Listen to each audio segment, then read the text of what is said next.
exibição no Presídio Central de Porto Alegre.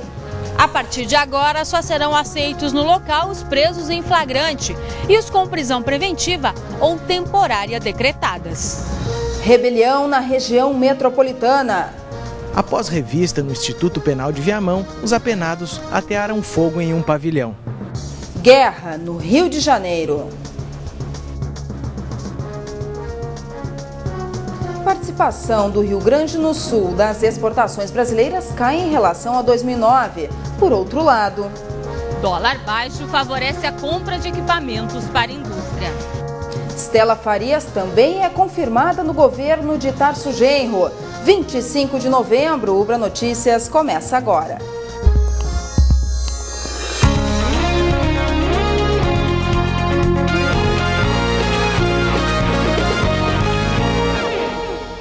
Boa noite.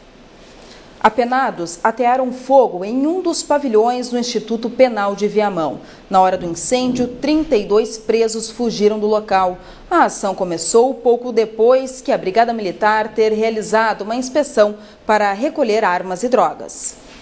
Na revista realizada hoje pela manhã, foram encontradas facas, 214 celulares, 516 tijolos de maconha, 172 petecas e 6 tijolos de crack. E ao contrário de outras inspeções realizadas recentemente em Porto Alegre e Charqueadas, nenhuma arma de fogo foi localizada. Normalmente a gente encontra arma de fogo, mas a operação transcorreu tranquila, não teve nenhum tipo de problema com os presos, eles aceitaram a nossa abordagem. Nós já fizemos uma revista em todos os presos, em todas as celas e já entregamos a casa para a direção da SUSEP. A operação da Brigada Militar durou cerca de 4 horas. Na saída, os presos foram hostis com a polícia. Logo após a saída da Brigada Militar, por volta das 11 horas da manhã, os apenados atearam fogo em colchões. E um dos pavilhões do Instituto, com capacidade para 250 presos, ficou totalmente destruído. Quando chegou também as nossas guarnições da Brigada Militar de Viamão, contiveram essas pessoas que estavam tentando fuga ou até de repente algo mais grave. Alguns fugiram, alguns foram recuperados. Então esse é o cenário de agora aqui no Instituto Penal de Viamão. Segundo a Brigada Militar, hoje o pavilhão abrigava 150 apenados. A estrutura de madeira e metal foi rapidamente consumida pelas chamas. A brigada fez buscas na região, inclusive com o apoio do helicóptero. Os presos do pavilhão atingido foram colocados no pátio para que fosse feita a recontagem.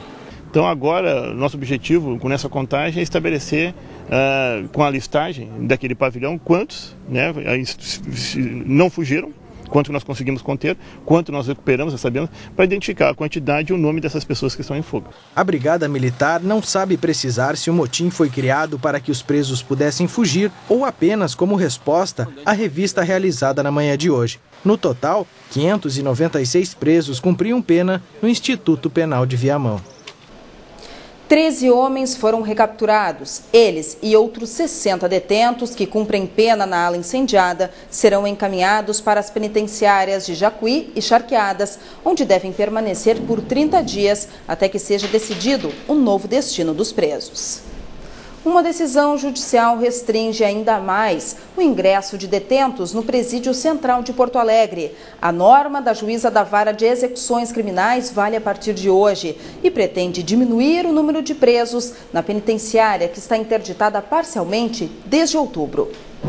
Em 40 dias, o número de detentos do Central passou de 5.074 para 5.295, mas a capacidade é de aproximadamente 1.800 homens. Este aumento, aliado às más condições de estrutura do local, fizeram com que a juíza da Vara de Execuções Criminais de Porto Alegre decidisse restringir ainda mais o ingresso de presos na cadeia. O sistema de esgoto continua a céu aberto, a obra está paralisada, a cozinha também não foi finalizada, não tem estrutura para a alimentação de todos esses presos.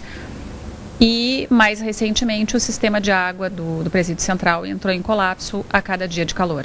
O Presídio Central já estava parcialmente interditado desde outubro, devido à superlotação. Os condenados de primeiro ingresso dos regimes fechado e aberto já não eram mais aceitos aqui. A partir de agora, só serão admitidos no local os presos em flagrante e os com prisão preventiva ou temporária decretadas. Conforme a Superintendência dos Serviços Penitenciários, os presos serão encaminhados para outras casas penitenciárias. Foragidos sem cometer novos crimes serão entregues no Presídio Central e na manhã do mesmo dia, até às 9 da manhã, serão transportados pelo nosso Núcleo de Segurança para a Penitenciária Estadual de Charqueadas, a PEC. Para tentar solucionar o caos no sistema prisional gaúcho, o governo do estado busca a ampliação de vagas. 5 novas casas prisionais devem ser construídas, porém as obras estão paradas devido à falta de licitação. Se espera para o início de dezembro uma palavra final do Tribunal de Contas. Ou se lança as licitações, e aí se espera o tempo que tem que se esperar para o processo terminar e a construção terminar, ou então, uma vez autorizado, se contrata direto essas empresas que já foram inclusive escolhidas por chamamento público, e aí em abril ou maio já se teria os estabelecimentos disponíveis para uso. Ainda não estamos deixando de cumprir mandados de prisão ou soltando presos de flagrante ou de preventiva. Outras cidades do interior do estado, inclusive, já estão fazendo isso. Nós estamos no limite, esta é a verdade. Os projetos de parcerias público-privadas do governo do estado foram discutidos nesta manhã na Assembleia Legislativa em Porto Alegre. O encontro reuniu representantes dos governos federal e estadual, prefeitos de cidades da região metropolitana e entidades representativas. Entre os assuntos, a questão da RS 010, a construção do presídio de Canoas e a revitalização do Cais Mauá em Porto Alegre.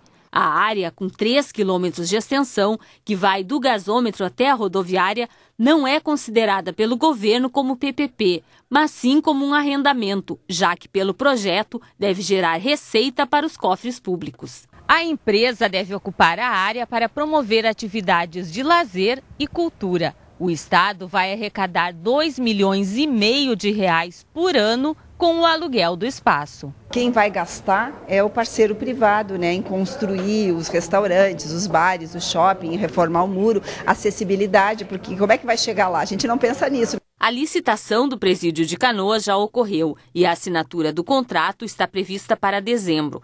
Mas a base aliada do futuro governo pretende rever alguns pontos do projeto. Hoje o estado do Rio Grande do Sul gasta em torno de 180 milhões por ano com 30 mil presos que tem no sistema. O complexo de Canoas terá 3 mil presos e pressupõe um desembolso do estado para a empresa que fizer de 108 milhões. Por que desse valor? Se suporta o estado esse valor e se não dá para melhorar a proposta. Outro projeto que foi questionado pelos deputados é o da RS 010. A estrada de 42 quilômetros vai ligar Sapiranga a Porto Alegre e deve ter 4 praças de pedágio. Os usuários vão desembolsar R$6 para utilizar todo o trajeto. O ponto principal é o período de concessão, que é 35 anos, o valor dessa concessão, o valor da contrapartida do governo do estado, como nós falamos ali, e o cálculo que se chegou a uma tarifa dos 4 pontos.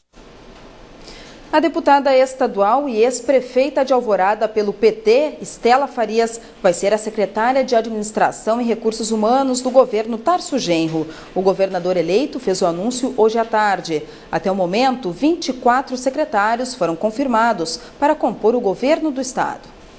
No próximo bloco, um balanço da guerra em andamento no Rio de Janeiro.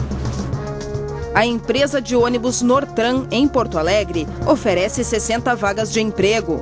Entre as funções, mecânico, cobrador e motorista. Interessados devem comparecer na sede da empresa, com carteira de trabalho, identidade CPF, foto 3x4 e comprovante de residência.